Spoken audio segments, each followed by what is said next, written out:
Alright, chemistry. Um, the last time we did notes of any kind, I know we've been doing labs the last few days, but last time we did notes, we were here, percent composition, right? Talked about that, how it's just an equation on the reference table.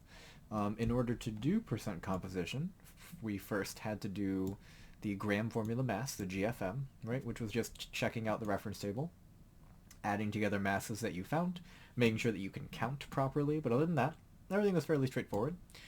Um, the percent water in a hydrate, this little bit is just like an extension, right, of percent composition by mass, and the specifically, if we're looking for the percent water of something, the mass of the part that we're looking for is the mass of water, right? So it's 18 divided by the mass of the entire hydrate. And remember, there's this funny notation that we have. You'll see a dot in between here. Hopefully, I talked about that when I talked about the lab, the percent water in a hydrate lab. Right? They go together.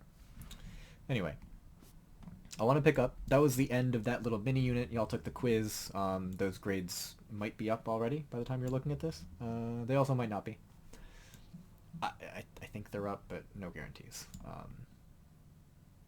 I hope that quiz went well, by the way. Just like it went smoothly, is what I mean. I know the MyCBA quizzes can be like tricky and strange, but where I want to pick up next is our next little mini section, the final little mini section before the Christmas break. When we are here, this is page 39 of the notes, and we are talking about moles, right? The mole. I'm not talking about like small creatures that burrow in the ground and don't like the light and all that, right? It's not that kind of mole.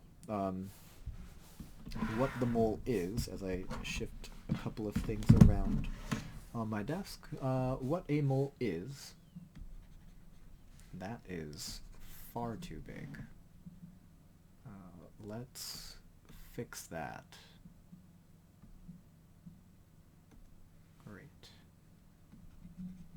Yeah, that's much better. If I could write, that would be much better. The mole. Oop, trying something new. One take, right? So, the mole is a unit of measurement.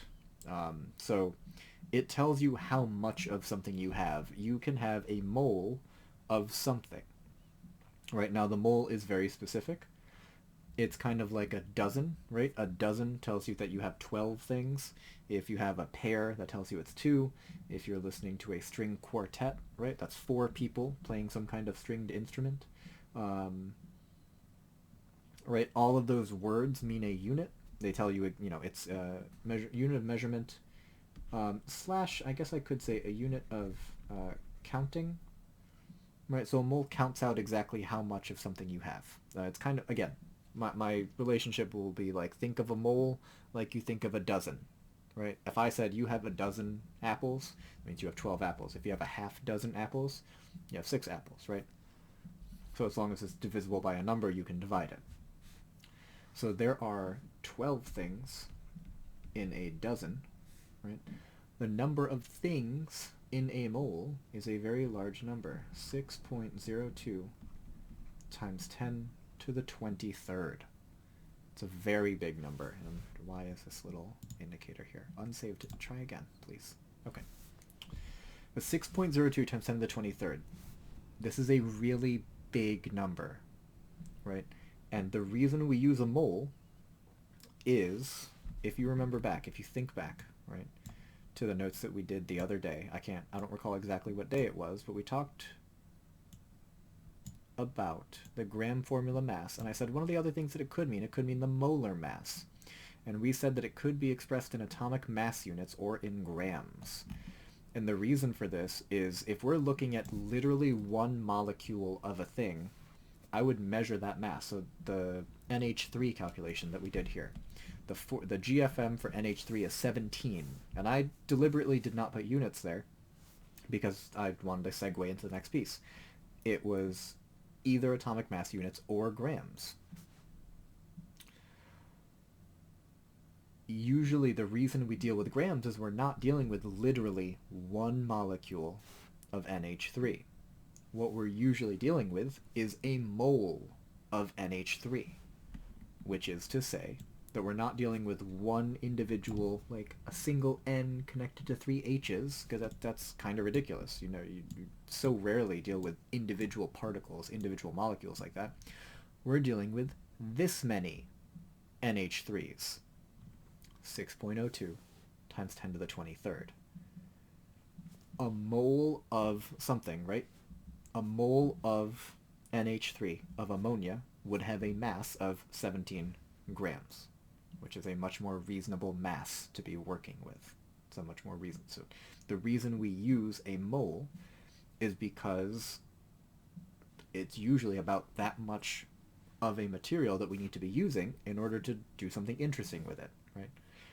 Very few interesting things happen between literal individual molecules. It happens between a group of a chemical and a group of another chemical, and they interact with each other. Right? The more of each of those chemicals you have, the more reactions can take place, because each of those individual things is bouncing around and hitting each other. But the fact that 1 mole is equal to 6.02 times 10 to the 23rd particles, here it comes, guys. I told you it was going to come back. Unit equality, it can be used in dimensional analysis. Right? That first quiz. Now, I said this is a mini section because we're not going to do a ton with this. I just need you to be able to recognize how to kind of go back and forth between a mole of something and how much mass it has. Right? Now, that's in a second. That's over here on page 40. But on page 39, right, what I'm going to look at is look at this and how it's set up. Right? This is the same format as earlier in the year when we were starting, right? How many particles? Now, one thing I will say, it says here, 1 mole equals 6.02 times 10 to the 23rd particles. You might also see atoms. You might see molecules. Any of those can be like substituted for particles. Atoms, particles, molecules will tend to get interchanged fairly easily, but particles is the best blanket term for those. But the example question is, how many particles are there in 2 moles of SO2, a sulfur dioxide? I'm going to use the quick comparison again. How many apples are in 2 dozen apples? Right? So in order to figure that out, I need to know, well, how much is 1 dozen? I know 1 dozen is 12. So if I have 2 dozen, I have to take 2 times 12. That would be 24. Doing this question, how many particles are there in 1 mole of sulfur dioxide? Well, I know the relationship is this relationship here, right? I'm starting in moles. So if you look at this, I just realized my cursor is not moving. I am starting in moles, and I need to end up in particles, right? So when I make this fraction, when I make my unit equality, when I make my conversion factor, I need to put moles on the bottom. That way it will cancel. I need to put particles on the top. That's where we end up later. And again, started from the bottom. Anyway. So I know that 1 mole of anything, in this case it's sulfur dioxide, is 6.02 times 10 to the 23rd particles. Right? And then I just do the math. 2 times this number divided by 1. Well, divided by 1 mathematically doesn't matter, but the units are very important so that they will cancel. Oh, there are 3 questions now. Excuse me. For this little section, my CBA for additional practice questions, this is going to be the homework that you have, right? So you're gonna do a bunch more example questions. It's going to be a Google Doc. It'll be attached to the assignment. Now, I'm really gonna do this. I'm gonna hammer this home. I might start this little section, but I really want to focus here. So, how many particles are there in 2 moles of H2O? So I'll set this one up with you. I might set up 2 with you, and then I'll ask you to do... No, I'll set 1 up with you. I'll ask you to do 2 on your own, and then there will be more questions online. No, I will... and we'll see how I feel after that. So, what this means, right? I am starting with 2 moles of H2O, and eventually I have to figure out how many particles is that. Now, I need to make a fraction. It's going to have a top and a bottom. On the bottom, it has to be moles of H2O, and on top, it has to be particles. I'm going to move over just the tiniest bit. So I know that 1 mole equals 6.02 times 10 to the 23rd. And I will, again, I'll do this math. 2 times 6.02 times 10 to the 23rd divided by 1, well, that equals 1.20 times 10 to the 24th. Now you should notice that 2 moles of water turned out to be the same number of particles as 2 moles of sulfur dioxide. And that shouldn't surprise you. It turns out to be the same number of stuff. Is it the same mass? Is it going to take up the same amount of space? We don't know. Later we will know for sure, but right now, if I were to count them, I would know that I would have the same number of each. Just like 2 dozen apples and 2 dozen oranges means I have the same amount of each. And if I had 2 dozen watermelons, I would also have the same amount of watermelons. But it doesn't mean that other properties are the same, right? It only means that the number of them is the same. Now, what I'd like you to do in this video, real quick, before I go, and before I assign you a little bit of work here, I'd like you to set these up. I'll check in with you momentarily, but take a little time, pause the video, set these 2 questions up. Again, the practice questions will be your assignment. That will be your remote day work, will be to do more of these practice questions so that you can go back and forth from moles to particles or from particles to moles. I want you to be able to go both ways.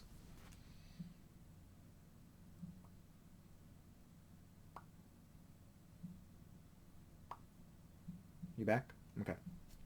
So, if I set these guys up, right, how many moles are in this many particles? So I'm starting with 3.45 times 10 to the 24th particles. And I need to end up later in how many moles is that? Well, again, I need to set up my fraction. This time I need particles to cancel, so particles goes on the bottom. I need moles to not cancel, so moles goes on top. The relationship that I know is that it's 1 mole is 6.02 times 10 to the 23rd particles. Now if you look and I do the math this time, I'm not multiplying, I'm dividing. 3.45 times 10 to the 24th times 1 divided by 6.02 times 10 to the 23rd. Now, it's going to depend very much on how you type this into your calculator. If you're using a big calculator, like you're not really supposed to, but I know you use it for math, you can type it in so that it looks just like this. 3.45 times 10 to the 24th over 6.02 times 10 to the 23rd. And you can make it look like that on your screen. That's fine. If you're using the baby calculator, like you're supposed to be, then you need to be very careful with your parentheses, because if you are not, you will get a wildly incorrect answer. And by wildly incorrect, I mean you will get something on the scale of 10 to the 47th or 48th, instead of getting something much smaller. Right? If you have to put this into your calculator, you would do 3.45 times 10 caret 24, and you would have to put all that in parentheses, and then divided by parentheses 6.02 times 10 caret 23 parentheses. And if you do it like this, if you do it set up like that in the baby calculator, you will get the correct numerical answer, which I am going to do right now. I felt pretty prepared up until that point, so this has been a successful take. So 3. Other than the earlier where, anyway, 3.45 times 10 to the 24th to take that and I'm going to divide it by 6.02 times 10 to the 23rd. And I hit enter, and I get 5.73 moles. And that's it. That's the whole number. Right? It's not 5.73 times 10 to the 48th. It's just 5.73 moles. Right? Depending on how you type this in your calculator, you might get the correct answer, and you might get the correct number, but way too big, or way too small, depending on how you type it in. Right? The third question is like the nice version, where you're just multiplying. How many molecules? And again, molecules is one of the things that I said you could interchange with particles, and there should be an of. This should be of H2SO4. But 3 moles of H2SO4 equals how many molecules? So I need to set up my fraction. I need moles to cancel. They go on the bottom. I need molecules to be on the top. I know it's 1 mole for 6.02 times 10 to the 23rd. And when I multiply it, I get 1.80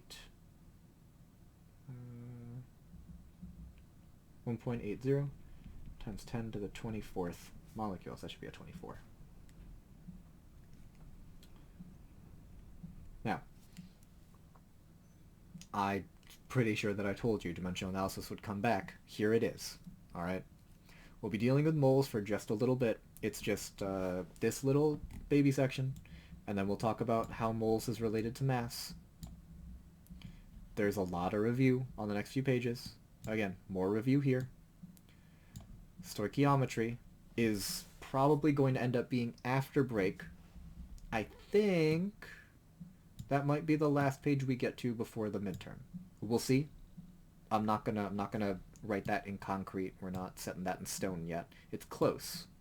But stoichiometry is, oh goodness, what has happened? What have I done? There we go. Stoichiometry is kind of how we adjust chemical reactions. It's a big word. When we get to it, I'll break it down into much easier to digest pieces. Now, this little bit is all I wanted to focus on. These additional practice questions are going to be online. Look for them to go up on your remote day. If you are group 1, if you are in group 2, it will probably be up by the time that you hear this during class or online. I've gone on for quite a bit of time. I can see my little timer, and I've gone on far more than 15 minutes. So I will not take up any more of your time, but if you have questions, please bring them in during class. Ask them when we go over the notes, and not the notes, the practice questions that are online, or send me an email if you're a fully remote student. But again, if you don't have any questions, I'm just going to assume everything is fine. So please ask if you have questions. Until I see you next, take care of yourselves, be good, and stay safe, kids. See you soon.